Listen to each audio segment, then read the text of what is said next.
Generasi muda keluarga Maeswara melakukan touring dengan mobil sport mereka dari Jakarta menuju ke Bandung. Adalah Haris dan istrinya Andrea berada di mobil warna kuning. Sementara pasangan Ginny dan Felix menaiki mobil warna merah. Ivan dia mengendarai hitamnya seorang diri. Pukul 8 malam baru rombongan itu tiba di kota yang mendapat julukan Kota Kembang tersebut. Mereka memutuskan untuk makan malam di luar sebelum menginap di hotel. Rosa dan Gavin memasuki sebuah restoran bintang 5. Di sini mereka akan bergabung dengan teman-teman yang lain yang sudah menunggu, yaitu Nala, Cecil, dan Adit. Sehari sebelumnya, Gavin telah memesan meja, jadi akan lebih memudahkan mereka. Kelompoknya duduk di area dekat panggung. Mereka biasa menikmati makan malam sembari menyaksikan pertunjukan saat Ken masih hidup. Namun setelah Ken meninggal, tidak ada yang berani meminta Rosa untuk bergabung dengan mereka ke restoran ini. Jadi ini adalah pertama kalinya ia kesini setelah bertahun-tahun. Di pojok restoran, Ivan dan rombongannya juga terlihat duduk di ruang VIP. Mereka terlihat senang merayakan kepulangan pria itu ke Indonesia. Mereka semua menikmati makan malam dengan bahagia dan tertawa terbahak-bahak. Adit seperti biasa, ia menjelma menjadi seorang komedian bila sudah berbaur dengan teman-temannya. Semuanya terlihat bahagia kecuali Rosa. Ia hanya tersenyum tipis. Tubuhnya sangat letih saat ini. "Apa kamu baik-baik saja, Sah?" Gavin bertanya padanya saat melihatnya terlihat tidak bahagia. Rosa mengangguk. "Kurasa aku ingin ke belakang sebentar. Aku akan segera kembali." Dia berkata dan berjalan menuju ke toilet. "Hai cantik, wanita cantik sepertimu tidak seharusnya datang sendirian kan ke sini?" Seorang pria menghadang Rosa ketika di koridor. "Terima kasih atas pujianmu, Tuan. Tapi maaf, aku tidak sendirian kok." Dia menatap pria itu dengan dingin. "Ayolah, baby doll, jangan malu-malu. Kamu terlihat sedih. Mungkin aku bisa membuatmu bahagia malam ini." Ia semakin mendekat pada Rosa, membuatnya mundur sampai mengenai seseorang. Gadis itu bisa merasakan kalau orang yang berdiri di belakangnya ini adalah seorang laki-laki. Bagaimana kalau keduanya bersekongkol untuk mengganggunya? Ia mulai ketakutan sendiri. Bukankah dia bilang tidak? Rosa sedikit tersentak ketika mendengar suara yang tidak asing baginya. "Mundur!" Pria tersebut marah karena merasa terganggu oleh kehadiran Ivan di sana. Dia mencoba meraih tangan Rosa, tapi dengan gesit, Ivan menangkis dan menekuk tangannya. Sementara satu telapak tangannya yang lain digunakan untuk menutupi mata gadis itu. Tanpa ampun, Ivan kemudian tubuh pria tersebut sampai ia jatuh tersungkur ke lantai. "Dia adalah pacarku. Berani kamu mengganggunya sekali lagi, aku tidak akan segan-segan untuk..." Suaranya dalam dan dingin. Dia menatap pria itu seakan-akan ingin sekarang. Merasa ketakutan, ia lalu berlari keluar restoran. Dan di luar, Gavin sudah menunggu pria tersebut di tempat yang sunyi, lalu memberinya amplop berisi sejumlah uang. "Sah, apa kamu baik-baik saja?" Setelah pria tersebut pergi, Ivan memegang pundaknya dan memeriksa tubuhnya dari atas ke bawah. Ia takut bila terjadi sesuatu pada gadis itu. Sementara Rosa, ia menatapnya dengan ekspresi campur aduk. Sosok yang selama ini sangat dirindukannya sekarang berdiri di hadapannya. Dia terlihat semakin matang dan berwibawa. Terima kasih. Ia mengangguk pelan, kemudian melepaskan tangannya. Namun dengan cepat pria itu menarik tubuhnya ke dalam dekapannya. Suara lembutnya membuat Rosa sedikit lebih tenang. Aku merindukanmu. Sebenarnya gadis itu terkejut, tapi dia tetap bersikap tenang. Diam-diam menghirup aroma yang sangat dia rindukan. Sesaat kemudian Ivan melepaskannya. Maaf, aku terbawa suasana tadi. Dia berbalik dan ingin meninggalkannya, tapi Rosa menahan tangannya membuatnya berhenti. Jangan tinggalkan aku, katanya dengan suara yang pelan tapi masih bisa didengar oleh Ivan. Dia mengerutkan kening dan menatap wajahnya. Apa katamu? Rosa menundukkan kepalanya, tapi Ivan menyentuh ujung dagunya dan mengangkatnya sedikit untuk menatapnya. Katakan lagi. Jangan tinggalkan aku. Gadis tersebut bergumam pelan. Ivan terkekeh dan tersenyum lebar padanya.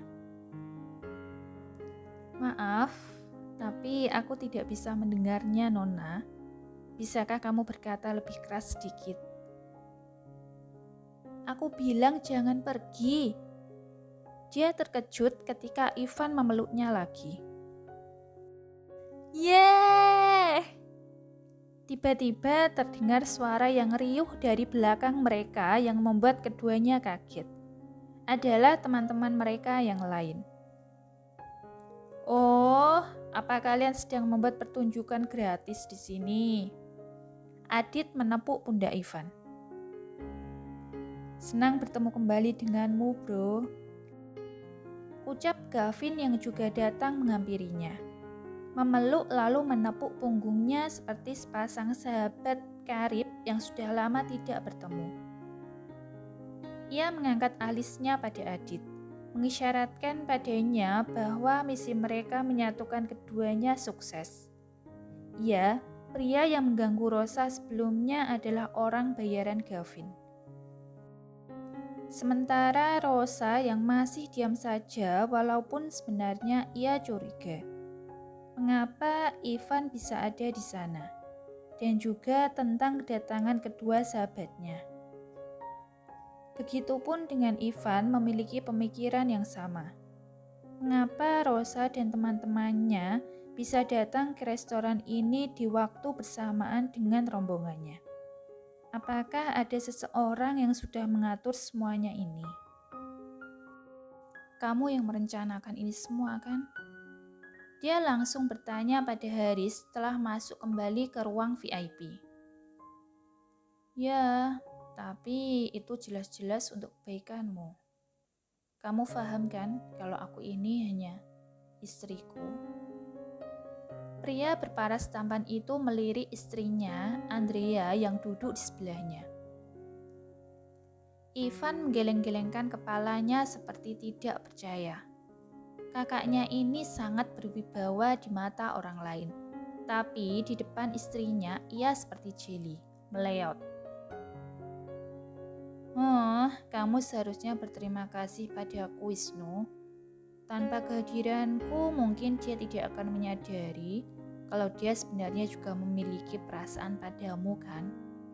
Andrea tersenyum penuh arti padanya. Itu benar. Beberapa orang hanya akan menyadari sesuatu yang sangat berharga ketika mereka sudah kehilangannya. Dan cara ini jelas efektif baginya. Mungkin dia benar-benar perlu berterima kasih kepada Haris dan Andrea.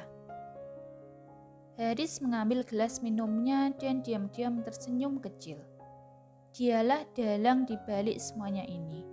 Termasuk orang yang mengirimkan email pada Gavin beberapa hari yang lalu. Keduanya bersekutu membuat drama di restoran ini. Aku tidak menyangka cinta pertamaku akan berakhir dengan adik kelasku. Kalau tahu begini, sudah dari lama aku akan mengenalkan kalian. Ucap Ginny pada Ivan ketika mereka sudah berdiri di luar pintu lobi. Sukses, Cap. Suaminya Felix juga ikut mengajak pria itu tos dengan kepalan tangan untuk memberinya semangat mengejar cintanya. Meskipun keduanya baru tahu kalau semuanya ini adalah rencana Haris, tapi mereka tetap memberikan dukungan untuknya. Apalagi Wisnu, dia adalah satu-satunya anggota keluarga Maeswara yang masih lajang, di saat yang lain sudah berkeluarga dan memiliki anak. Jadi memang sudah saatnya jika dia memiliki pendamping. Ingat, harus kamu yang datang sendiri pada kakek untuk menyerahkan surat undangannya. Haris memperingatkannya dengan mengangkat jari telunjuknya di depan Ivan, membuatnya tidak bisa menahan tawanya. Ini dirancang oleh Vicky loh. Nah, simpanlah. Siapa tahu mungkin ini akan berguna untukmu di masa depan. Andrea memberikan liontin berbentuk kupu-kupu padanya. Aku harap kamu akan menemukan kebahagiaanmu setelah ini, Wisnu. Pulanglah ke rumah kapanpun kamu mau. Pintu rumah kami akan selalu terbuka untukmu.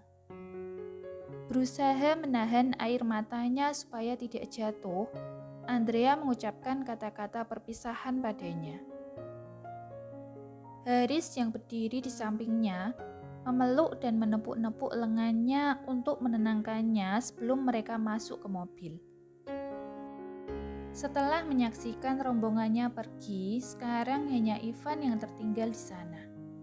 Berdiri menyandarkan tubuhnya di pintu kemudi mobilnya, dia menunggu Rosa. Dia memandangi liontin yang tadi diberikan oleh Andrea. Liontin yang sangat indah dan bersinar terang di bawah cahaya rembulan. Dan yang lebih menakjubkan, itu bukanlah liontin biasa, melainkan GPS serta bisa mendeteksi detak jantung si pemakainya. Ivan tersenyum lebar sebelum memasukkan liontin tersebut ke dalam saku mantelnya. 15 menit kemudian baru Rosa dan teman-temannya terlihat keluar dari restoran. Cecil menelan ludahnya sendiri dan tidak bisa menutup mulutnya setelah melihat sosok dewa Yunani tidak jauh dari mereka. Penampilan Ivan benar-benar terlihat sempurna. Memakai mantel sepanjang lutut dan mobil sportnya yang mewah menunjukkan dengan jelas ia adalah seseorang dari level yang berbeda. Ia seperti seorang pangeran yang tengah menunggu tuan putrinya. Oh, kalau om-omnya model begini mah, aku juga mau. Gadis itu bergumam sendiri.